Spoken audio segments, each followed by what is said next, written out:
สวัสดีค่ะวันนี้นะคะก็มาพบกับคุณชมประภาวรินทร์ค่ะผู้จัดการอาคารของ The Shade สาทร1คอนโดมิเนียมค่ะขออนุญาตเริ่มคำถามกับคุณชมเลยนะคะShade สาทร1อะค่ะร่วมงานกับทางรีไซโคลทีมนิติบุคคลได้เจอปัญหาการจัดการขยะของคอนโดอย่างไรบ้างคะค่ะจริงๆก็อย่างที่หลายๆคอนโดน่าจะเคยเจอกันนะคะก็เวลาบริหารคอนโดอะค่ะเราพยายามที่จะบริหารจัดการลูกบ้านให้เขาอยู่โดยที่อยู่เป็นบ้านจริงๆเนาะโดยที่การค่ะที่เราไม่ได้เป็นการฟอร์ซเขาจนเกินไปอย่างเช่นค่ะไปบังคับหรือไปปรับไปอะไรเขาเกินไปค่ะอันนั้นก็อาจจะเป็นอีกหนึ่งปัญหาที่พอลูกบ้านเรามีหลากหลายเชื้อชาติหลากหลายประเทค่ะศมารวมกันน่ะค่ะลักษณะนิสัยก็แตกต่างกันไปเนาะ มันก็เลยเป็นปัญหาที่ทำให้เราไม่สามารถไปบังคับทุกๆท่านได้ว่าโอเคทุกคนต้องแยกขยะตามถังที่เรามีให้นะค่ะหรือว่าถ้าท่านไหนที่ไม่ทำตามแล้วเราก็ไปเตือนเขาไปว่าอืเขาหรืออะไรเงี้ยมันก็จะกมลายเป็นว่าเอ๊ะเขาซื้อบ้านมาหรือว่าเขาใช่เขาเช่าตรงนี้มาเดือนหนึ่งก็ไม่ได้ถูกกลายเป็นว่าเขาเหมือนเขาอยู่แล้วก็ เหมือนกลายเป็นเราไปบังคับเขาอะไรประมาณเนี้ยค่ะอันนี้ก็อาจจะเป็นปัญหาที่ทำให้เราเขาเรียกว่าอะไรบริหารค่อนข้างยากนิดหนึ่งสิ่งที่เราทำได้อะค่ะก็อาจจะเป็นการขอความร่วมมืออะค่ะทำได้มากสุดจริงๆเลยก็คือเป็นการติดป้ายประชาสัมพันธ์ PR ต่างๆนะคะนอกเสียจากว่าเกิดเหตุการณ์ลูกบ้านทิ้งขยะไม่เป็นที่จริงๆหรืออะไรจริงๆอันนี้อาจจะต้องมีการแบบ ทักไปหาส่วนตัวอือะไรเงี้ยค่ะขอความ มร่วมมืออะไรอย่างเงี้ยค่ะค่ะก็จากที่ฟังจากปัญหาจากคุณชมนะคะก็จะเป็นเรื่องของเนื่องจากที่สาทรน่ะค่ะมีคนหลากหลายเชื้อชาติเนาะใช่ผู้ค่ะที่อยู่ร่วมอาศัยกับที่นี่ก็มีหลากหลายเชื้อชาติทำให้บางทีก็จะมีเรื่องของการสื่อสารเข้ามาเกี่ยวข้องทีนี้ทางคอนโดก็อาจจะต้องมีการพูดคุยเป็นการส่วนตัวหรือว่าอะไรอย่างเงี้ยค่ะเพราะว่าลูกบ้านหลายๆคนเขาก็อยากได้บริการที่ดีใช่เราค่ะก็บังคับเขาไม่ได้นะคะค่ะคำถามถัดไปนะคะคุณชม ทางทีม Juristic Team อะค่ะเคยมีประสบการณ์เกี่ยวกับการทำ Waste Audit การตรวจสอบขยะและการจัดอบรมเทรนนิงในเรื่องของการจัดการขยะมาก่อนหน้านี้หรือเปล่าคะตัว Waste Audit ยังไม่เคยมีนะคะค่ะแต่ว่าจะมีเป็นเกี่ยวกับการอบรมคัดแยกขยะเบื้องต้นแล้วกันเป็นอบรมเล็กๆที่ว่าก่อนหน้านี้เราจะเป็นเอ่อได้ใช้บริการของบริษัทหนึ่งที่เขาอ๋มาอเก็บขยะเราขายขยะให้เขาดีค่ะกว่าค่ะแล้วก็เขาก็ได้มีบริการเสริมที่ว่ามาช่วยสอนคัดแยกขยะให้อืกับพี่ๆแม่บ้านน่ะค่ะมเพื่อเป็นการช่วยน่าจะเป็นการลดเวลาด้วยนะคะค่ะ แล้วก็เป็นการแบ่งแยกขยะที่ถูกต้องให้กับพี่ๆแม่บ้านในช่วงสมัยเริ่มโครงการแรกๆค่ะก็จะเห็นได้ว่านะคะ The Shade สาทร1เนี่ยมีเรื่องของ awareness ในการจัดการขยะอยู่เบื้องต้นอยู่แล้วแล้วก็เป็นสิ่งที่ดีมากๆนะคะสำหรับคอนโดสมัยใหม่ที่จะใส่ใจในด้านสิ่งแวดล้อมการจัดการขยะอย่างถูกต้องในบริเวณที่อยู่อาศัยค่ะพี่ชมคิดว่าการอบรมจากรีไซโคลอะค่ะช่วยส่งเสริมการจัดการขยะในคอนโดให้แก่พนักงานอย่างไรบ้างคะค่ะก็เท่าที่สังเกตพฤติกรรมของน้องๆพนักงานที่นิตินะคะก็น้องๆก็ได้มีการเปลี่ยนแปลงในบางท่านแล้วก็อ่าเขาเรียกว่าอะไรได้มีการนำขวดน้ำแก้วน้ำแล้วกันเนาะที่บางท่านที่ดื่มกาแฟเป็นประจำอะค่ะก็ได้นำแก้วน้ำจากเมื่อก่อนก็ไปซื้อร้านค้าแก้วน้ำพลาสติกค่ะ วันต่อวันเลยทุกวันนี้ก็มีแก้วน้ำส่วนตัวมาใช้นะคะแล้วก็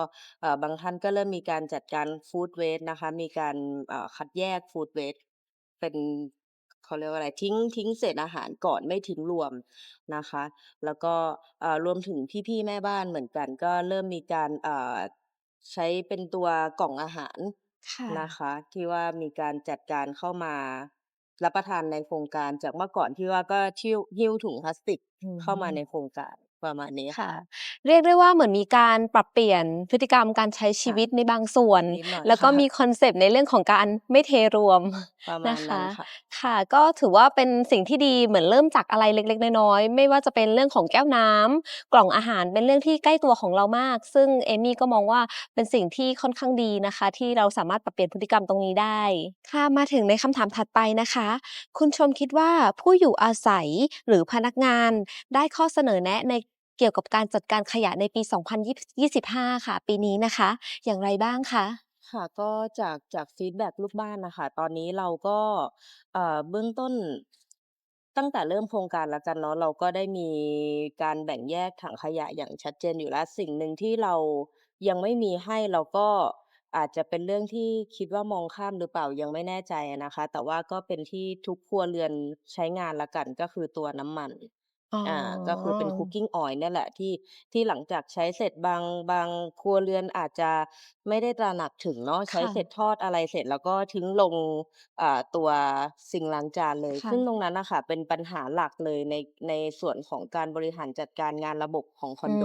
เพราะว่าเวลาม เราทิ้งในส่วนของซิงค์ปุ๊บถ้ามันค่ะ อุดตันมันไม่ได้ตันแค่ห้องเดียวอ๋มันไปอ มี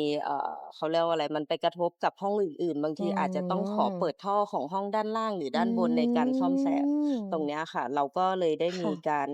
รับฟีดแบ็กจากลูกบ้านบางส่วนแล้วก็ได้นำมาคุยกับทางผู้ใหญ่แล้วนะคะว่าอาจจะมีการจัดเป็นโครงการขึ้นมาค่ะว่าค่อาจจะะ ตั้งบูธหรืออะไรก็แล้วแต่ค่ะ นะคะในการจัดสถานที่ให้ลูกบ้านอาจจะเอาน้ำมันเก่าเนี่ยแหละค่ะ ค่ะใส่ขวดแล้วก็มีสถานที่ให้ลูกบ้านทิ้งแล้วส่วนนิติจะไปบริหารจัดการยังไงต่ออันเนี้ยเดี๋ยวน่าจะต้องเป็นการคุยกับทางคณะกรรมการเนาะเพราะว่าเราอาจจะเห็นหลายๆแคมเพนของทางบริษัทอื่นๆที่เป็นเกี่ยวกับบค่ะ ริษัทรีไซเคิลหรือว่าเป็นของปั๊มน้ำมันที่เขาครับ่ะ น้ำมันตัวนี้ค่นะะ คะเดี๋ยวเราอาจจะต้องคุยกับทางผู้ใหญ่ว่าตรงเนี้ยเราจะไปดำเนินการยังไงอืต่ออันนี้อาจจะเป็นม อีกหนึ่งพรอเจกต์ในปี 2025คอะ่ค่ะที่ะ เราจะรันตรคง่ะ เนี้ย ก็จริง ๆ ก็ดีเลย เพราะจริง ๆ แล้วรีไซเคิลอะค่ะก็มีบริการรับในพวกของ cooking oil แล้วก็มีการไปกำจัด food waste ตรงเนี้ยค่ะค่ะได้อย่างเหมาะสม ก็คิดว่า ในปีนี้คิดว่าอาจจะได้ร่วมมือกันค่ะบ้างในส่วนนี้ ถ้าทางคอนโดอะค่ะได้มีการทำโครงการตรงนี้ค่ะ ได้ คุณชมคิดว่าการบริการทำ waste audit ของรีไซเคิลแล้วก็การจัดอบรมการจัดการขยะของรีไซเคิลอะค่ะมีความโดดเด่นในตัวบริการยังไงบ้างคะ? ค่ะก็จะอย่างแรกต้องพูดถึงเรื่องของรีพอร์ตก่อนแล้วกันเนาะจากที่เราเห็นรีพอร์ตเดิมทีที่เราบริหารน่ะค่ะเราอาจจะบริหารภาพรวมเราดูหลายๆจุดหลายๆมุมมากโดยที่เราอาจจะไม่ได้มาโฟกัสเกี่ยวกับเรื่องของเกี่ยวกับ Waste Management เท่าคไร่ะ จนพอเรามาเห็นรีพอร์ตทำให้เรารู้ว่าพอรีไซเคิลประมาณการแล้วกันว่าค่ะ แต่ละปีเนี่ย Annual เนี่ยขอืยะแต่ละประเภทม เนี่ยมันอยู่ที่กี่กิโลอะไรเงี้ยพอเห็นตัวเลขแล้วก็รู้สึกโอ้โฮตกใจอยู่เหมือนกันเนาะว่าพอเป็น Food Waste เนี่ยค่อนข้างเยอะอะไรอย่างเงี้ยค่ะมันค่ก็เลยะ ทำให้เราอาจจะตระหนักแล้วก็โฟกัสไปถึงจุดนี้มากขึ้นน่ะค่ะว่าสมมุติว่าในอนาคตหรือว่าในวันข้างหน้าเนี่ยเราจะสามารถที่จะบริหารจัดการตรงนี้ยังไงคไม่่ให้มัน ะ เพิ่มขึ้นอาจจะเป็นในส่วนของการค่าลากขยะของกทม. นะคะซึ่งตอนเนี้ยเขาก็เก็บเราอยู่ที่เดือนละ800 บาทแน่นคอน่แหละะ ถ้าลูกบ้านมากขึ้นหรือว่าจำนวนมากขึ้นเขาก็ต้องเก็บเรามากขึ้นตรงนี้เราก็จะได้บริหารจัดการได้ถูกต้องนะค่คะะ แล้วก็ในส่วนของการอบรมที่ทางรีไซเคิลได้มาให้บริการนะคะตรงนี้ก็มองว่าหลายๆคนจริงๆก็ทราบอยู่แล้วแหละว่าขยะควรคัดแยกยังไงแต่ว่าในหลายๆท่านอาจจะไม่ได้โฟกัสไปถึงผลกระทบค่ะ ต่อเพื่อนร่วมโลกแล้วกันที่ทางคุณมิกใช่ไหมคะคุณมิกค่ะ ได้เปิดเป็นตัวคลิปวิดีโอให้ดูถึงสัตว์ทะเลเนาะที่เขาได้รับผลกระทบตอนเนี้ยพอเปิดดูเราก็เห็นรีแอกชันของแต่ละคนก็รู้สึกว่าเขาก็สงสารแหละที่ค่ว่าะ สัตว์ทะเลได้รับผลกระทบอะไรอืยังไงอะไรเงี้ยก็ม เข้าใจว่าพอเห็นวิดีโอหรือเห็นอะไรต่างๆหลายๆคนอาจจะรู้สึกอิน อินอินไปกับแล้วก็ เรื่องราว แล้วก็เหมือนได้รู้ในสิ่งที่ไม่เคยรู้มาก่อน ใช่ค่ะแล้วก็อาจจะรู้สึกว่าอาจจะคิดก่อนที่จะคัดแยกขยะหรือคิดก่อนที่เราจะมีการใช้พลาสติกหรือว่าอะไรต่างๆที่มันอาจจะมีผลกระทบกับชีวิตอื่นๆอะปคระมา่ะ ณเนี้ยก็เรียกได้ว่าเหมือนเทรนนิงของเราเนี่ยมีการสร้างอิมแพกต์ให้กับทีมแม่บ้าน ทีมนิติบุคคลที่ทำให้เขาเนี่ยมีความตระหนักรู้ในเรื่องของการจัดการขยะ แล้วก็ในเรื่องของการจัดการขยะอะค่ะมันสามารถส่งผลต่อการใช้ชีวิตประจำวันของเพื่อนร่วมโลกไม่ว่าจะเป็นมนุษย์เราเอง หรือว่าสัตว์ใต้น้ำ หรือว่าสัตว์ ทางบกอะค่ะก็ถ้ามีการคัดแยกขยะที่ถูกต้องผลกระทบทางด้านเนี้ยค่ะก็อาจจะลดน้อยลงไปได้ค่ะค่ะพี่ชมคิดว่าจากประสบการณ์ในการใช้บริการของ Recyclo อะค่ะพี่ชมมีอะไรอยากจะแนะนำให้กับคอนโดมิเนียมอื่นๆในเรื่องของการใช้บริการของเราไหมคะค่ะก็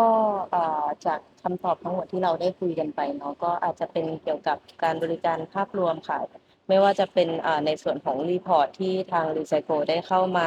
สำรวจเซอร์เวย์แล้วก็เก็บข้อมูลต่างๆนะคะจนมาเป็นเล่มรีพอร์ตให้เราได้เห็นถึงข้อมูลเอ่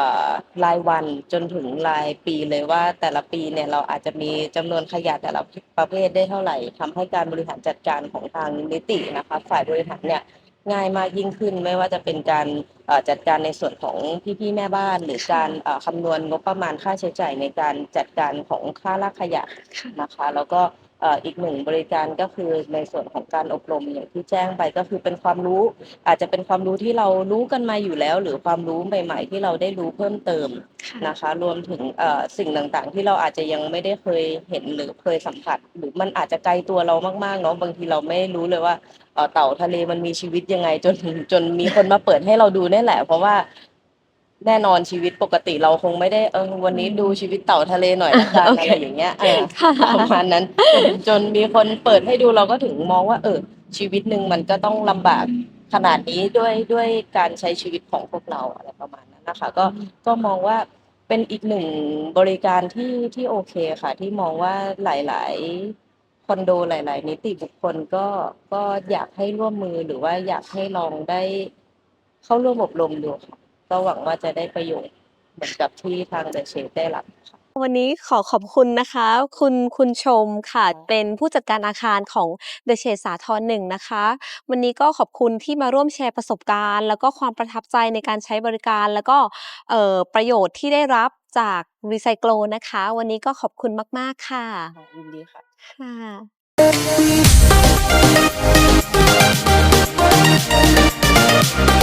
ะ